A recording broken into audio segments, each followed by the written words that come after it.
പൊന്നുമണി, പൊന്നുമണി, നീ കതവ് തുറക്കാൻ. പൊന്നുമണി, പൊന്നുമണി. ഏയ്, അമ്മ വിളിക്കണ്ട, ഞാൻ അവളോട് സംസാരിച്ചോളാം. ആ, അമ്മയും മകനും കൂടി അടുക്കളയിൽ പോയി കഞ്ഞി പ്രോഗ്രാം തുടങ്ങ്. ചെല്ല് മനുഷ്യ. ആ അമ്മേ, തേങ്ങ ഞാൻ ചെറിയിക്കോളാം.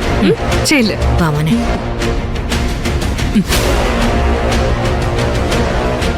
പൊന്നുമണി, പൊന്നുമണി, പൊന്നുമണി, കതക് തുറക്കാൻ. പൊന്നുമണി. എന്താ ചേച്ചി? നീ എന്തിനാ വാതിലടച്ചിരിക്കുന്നെ? എനിക്ക് ഒറ്റയ്ക്കിരിക്കുന്നതാ ഇഷ്ടം.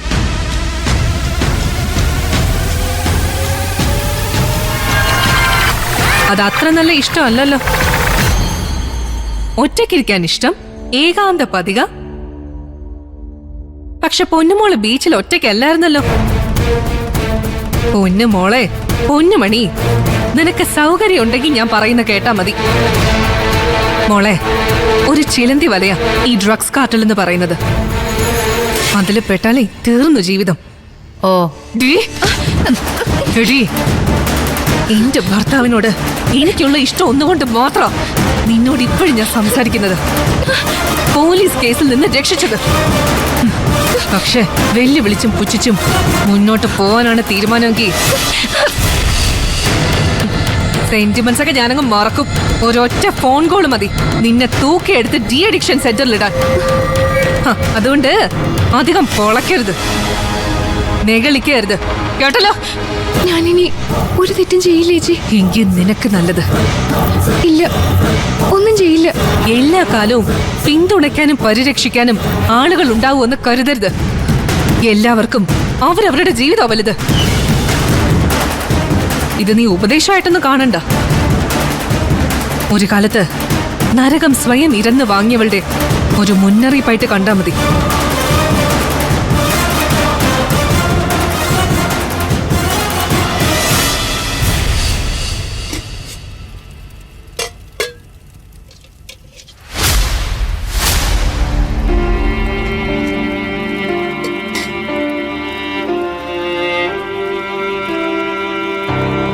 മക്കൾ ഇന്ന് തന്നെ ഇങ്ങ് പറഞ്ഞായിരുന്നോ?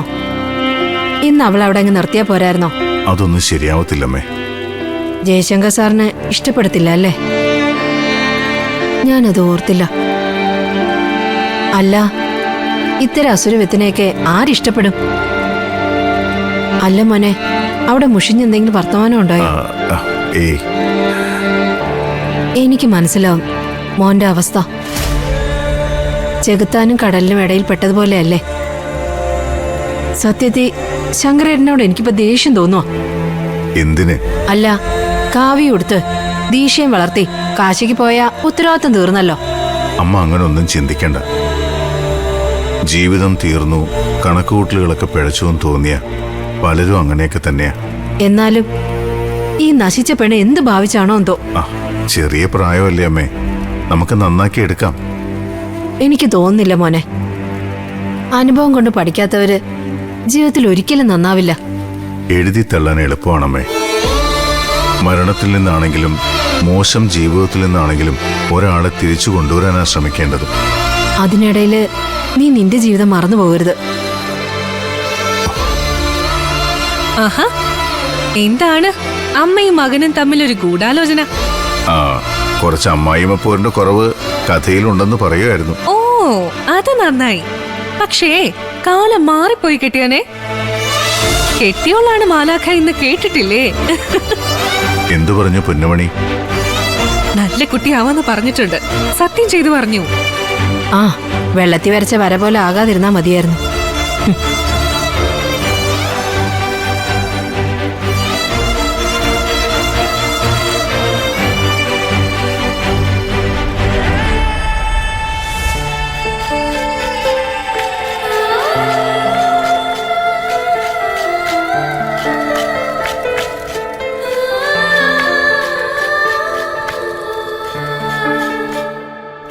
സാറേ,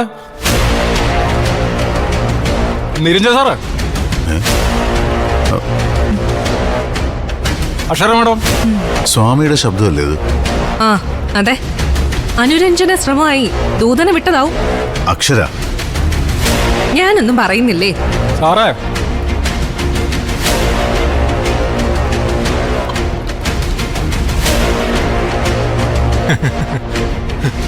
ഒരു അത്താഴ പട്ടിണിക്കാരനാണ്. എന്താ സ്വാമി? ഈ സ്വാമി എവിടെയുണ്ടല്ലോ, സ്വാമിക്ക് രാത്രിയോ പകലോ എന്ന് എന്തെങ്കിലും ഉണ്ടോ സാറേ?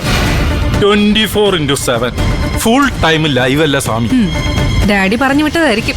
ആണ് മാഡം. നിങ്ങൾ പിണങ്ങി ഇറങ്ങിപ്പോയ സാറിന് സ്വസ്ഥത കിട്ടും. അയ്യോ, പിണങ്ങിയാണോ മക്കളെ അവിടുന്ന് പോകുന്നത്? ആ, ഒന്നുമില്ലമ്മേ. ഒരു സൗന്ദര്യപ്പിണക്കം, അത്രേ ഉള്ളൂ. ആ, അമ്മ എനിക്കൊരു കാപ്പി ഇട്ടു. തരുമോന്നോ? എന്തൊരു ചോദ്യാ ഇത്. ഇപ്പൊ തരാം. ഓ, കാപ്പിക്ക് വേണ്ടിയിട്ടല്ല, അമ്മ രംഗത്തുനിന്ന് മാറട്ടെ എന്ന് കരുതി. അത് മനസ്സിലായി. സ്വാമി പിന്നെ ബുദ്ധിമാനാണല്ലോ. ആട്ടെ, എന്താണ് ഈ വരവിന്റെ ഉദ്ദേശം? നിങ്ങളെ കൂട്ടിക്കൊണ്ടുവരാൻ സാറ് പറഞ്ഞു. ഞങ്ങളതിന് കൂട്ടം തെറ്റിയ കുഞ്ഞാടുകളല്ലല്ലോ സ്വാമി. അതെ, സ്വന്തം തല കൊണ്ട് ചിന്തിക്കുന്നവരാ. ആയിക്കോട്ടെ മാഡം, ചെറിയ പ്രശ്നങ്ങൾ വലുതാക്കി മറ്റുള്ളവർക്ക് ചിരിക്കാൻ വക ഉണ്ടാക്കരുത് എന്നേ പറഞ്ഞുള്ളൂ. അറിയാലോ, ശത്രുക്കളുടെ നടുവില. അത്താഴം കഴിച്ചാൽ ശത്രുവിന്റെ ഒപ്പം ഇരുന്ന് കഴിക്കണം സ്വാമി. ഉറങ്ങിയാൽ ശത്രുവിന്റെ മടിയിൽ തന്നെ ഉറങ്ങണം. ശത്രുവിന്റെ മടിയിൽ തല വെച്ച്. അതെ, ഒരു അത്താഴ സമയത്താണല്ലോ കർത്താവ് ഒറ്റുകാരെ തിരിച്ചറിഞ്ഞത്. മാഡം, നിങ്ങളോട് സംസാരിച്ച് ജയിക്കാൻ എനിക്ക് ആവില്ല. സാറ് പറഞ്ഞു വിട്ടു, ഞാൻ വന്നു, അത്രേ ഉള്ളൂ. സ്വാമി ഇരിക്കും.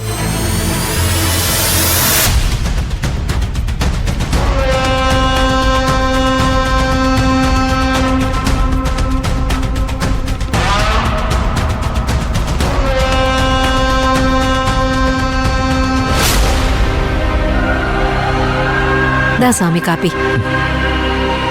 അമ്മയ്ക്ക് ബുദ്ധിമുട്ടായില്ല. പിന്നെ ഒരു കട്ടൻ കാപ്പി ഇടുന്നത് മലമറിക്കുന്ന പണിയല്ലേ?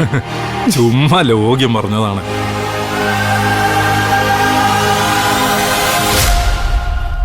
ആ അമ്മേ, ഞാൻ ഇവരെ കൊണ്ടുപോവാൻ വന്നതാ, മാഡത്തിനും സാറിനും. എങ്ങോട്ട്? വീട്ടിലേക്ക്. അല്ലാതെ എവിടേക്കാ മാഡം? ഇന്നിനിയൊരു മടക്കം വേണ്ട സ്വാമി. അതെ, മനസ്സുകൊണ്ട് ഇനിയൊരു മടക്കമില്ല. മാഡം, ദയവായി വാശി പിടിക്കരുത്, അപേക്ഷയാണ്. എന്തിനാ സ്വാമി ഈ അപേക്ഷയുടെ ഓലയും കൊണ്ട് ഇങ്ങോട്ട് വന്നത്?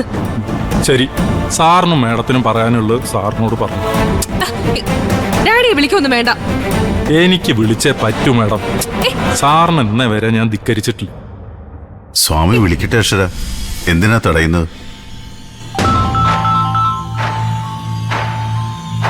ആ സ്വാമി എവിടെ എത്തിയോ? എത്തി സാറേ. ഉടൻ പുറപ്പെടുകയല്ലേ? പുറപ്പെടുകയാണ്. ഞാൻ മാത്രമേ ഉള്ളൂ. നരഞ്ജൻ സാറും മാഡം വരില്ല. അതെന്താ? അറിയില്ല, സാറ് തന്നെ ചോദിക്കും. ഫോൺ കൊടുക്ക. അക്ഷരക്കല്ല, നിരഞ്ജന് കൊടുക്ക. ശരി സാർ. ആ സർ. നിരഞ്ജൻ, ഞാൻ പറഞ്ഞതെല്ലാം തെറ്റായിട്ടുണ്ടെങ്കിൽ സോറി. നിങ്ങൾ തിരിച്ചു വരണം. സർ പ്ലീസ്, സാറിനോട് ഒരു പരിഭവമില്ല. പൊന്നുമണിയെ ഇവിടെ കൊണ്ടൊന്ന് ആക്കേണ്ടത് കൊണ്ട് വന്നു എന്നേ ഉള്ളൂ. അതായിക്കോട്ടെ, കൊണ്ടുചെന്ന് ആക്കിയ സ്ഥിതിക്ക് ഇനി തിരിച്ചു വരാമല്ലോ. അതല്ല സർ, ഞങ്ങൾക്ക് വേണ്ടി അമ്മ കഞ്ഞിയൊക്കെ ഉണ്ടാക്കി കഴിഞ്ഞു. ഓ അത് ശരി, അപ്പൊ നിങ്ങൾ വരില്ല എന്നർത്ഥം. ശരി, കഞ്ഞി തിളക്കട്ടെ നരഞ്ജൻ. ഉള്ളു തിളയ്ക്കുന്നത് കാണണ്ട. പിന്നെ എൻ്റെ മകളോട് പറയണം ഉപ്പ് ചേർത്ത് കഞ്ഞി കുടിക്കാൻ. അതിൻ്റെ കൂറ് അവൾ അവിടെയെങ്കിലും കാണിക്കട്ടെ.